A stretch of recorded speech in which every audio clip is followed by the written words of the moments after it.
You spend hours reading a textbook, highlighting the key phrases, and reviewing your meticulously organized notes. You feel completely prepared. But a week later, you sit down for the exam, and the information has completely disintegrated. Cognitive psychologists call this the illusion of competence.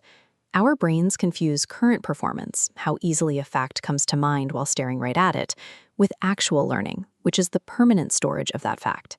When you reread a chapter, your brain processes the text faster the second time around. This creates a sense of perceptual fluency. It feels familiar, so you assume you've memorized it. But that familiarity is a biological trick. If we map memory retention over time, we see the biological baseline of how our brains actually operate. This is the Ebbinghaus forgetting curve. Without active reinforcement, retention drops off a cliff within hours, plummeting towards zero as days pass. Because of this rapid decay, study methods that feel comfortable and fluid in the moment are actually biologically guaranteed to produce the worst long-term retention.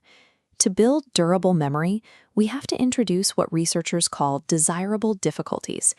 This means intentionally adding cognitive friction to the learning process. The harder your brain has to work to retrieve a piece of information, the stronger the neural pathway becomes. This academic paper by cognitive scientists Robert and Elizabeth Bjork breaks memory down into two distinct mechanisms: storage strength, which is how deeply entrenched a memory is, and retrieval strength, which is how easily you can access it right now. These two mechanisms have an inverse relationship. If a fact is highly accessible, like when you've just read a paragraph, its retrieval strength is maxed out. Practicing it in that moment does almost nothing to increase its permanent storage strength. The solution is active recall. When you close the book and force yourself to generate the answer from scratch, the struggle to retrieve the memory actually acts as a modifier. The effort itself strengthens the permanent storage of that concept. We can see the empirical proof of this in a landmark study. This chart shows the proportion of recall for two groups of students: one that repeatedly studied the material, represented by the black dots, and another that repeatedly tested themselves on it, the white dots. Notice the crossover in the data. After just 5 minutes, the students who only studied scored higher. They had high retrieval strength. But look at the 1 week mark. The students who tested themselves retained a massive advantage, while the study group's knowledge collapsed. The data consistently points to a counterintuitive reality about how we learn. The act of forcing information out of your brain is exactly what locks it in permanently. You can optimize this effect by timing your active recall sessions using spaced repetition.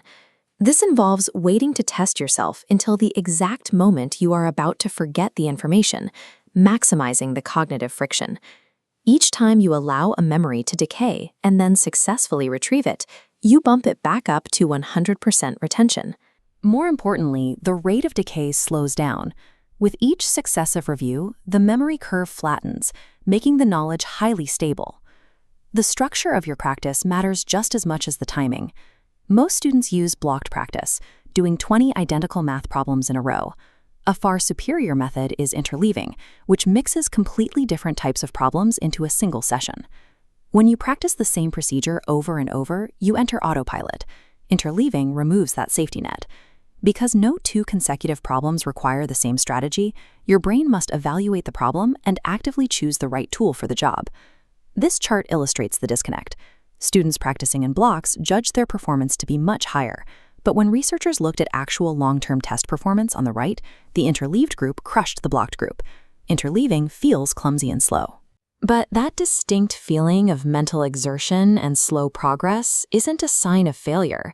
It is the primary biological indicator that long-term learning is actually taking place. Applying these principles manually, tracking decay rates, and sorting different subjects to interleave them is completely impractical for a busy student. That is why serious learners rely on algorithmic scheduling to manage their study intervals. Historically, Anki has been the gold standard here. It's a free, open-source flashcard app with a massive community. But it comes with a steep learning curve, a dated interface, and a heavy reliance on manual card creation. Then there is SuperMemo, the original pioneer of spaced repetition software. It is highly respected by data enthusiasts who want absolute control over their learning metrics, though its complexity makes it difficult for casual users to adopt. Most students quit these systems not because the science is flawed, but because manual card creation is an immense administrative burden. Modern alternatives like Flash Recall use AI to remove that entry barrier while leaving the necessary cognitive friction, the actual testing, fully intact. By leveraging OCR and AI models, these tools can scan lecture slides, PDFs, or YouTube videos to instantly generate a deck of active recall questions. This shift allows you to move directly to the high-impact work of retrieval without losing hours to formatting and typing. This software automates the management and scheduling of your knowledge, allowing you to spend all your energy on the actual effort of retrieval. Aligning your study habits with the biological reality of how we store information replaces hours of passive rereading with minutes of concentrated algorithmic testing. Our memory is biologically designed to decay, to make room for new stimuli. Once you stop fighting that reality and embrace the struggle of retrieval, you gain control over what you keep. Think of one topic you have studied repeatedly but still manage to forget under pressure. Instead of rereading your notes on it tonight, close the book and force yourself to write out everything you know from scratch. Mastery belongs to those who trade the comfort of the review for the friction of the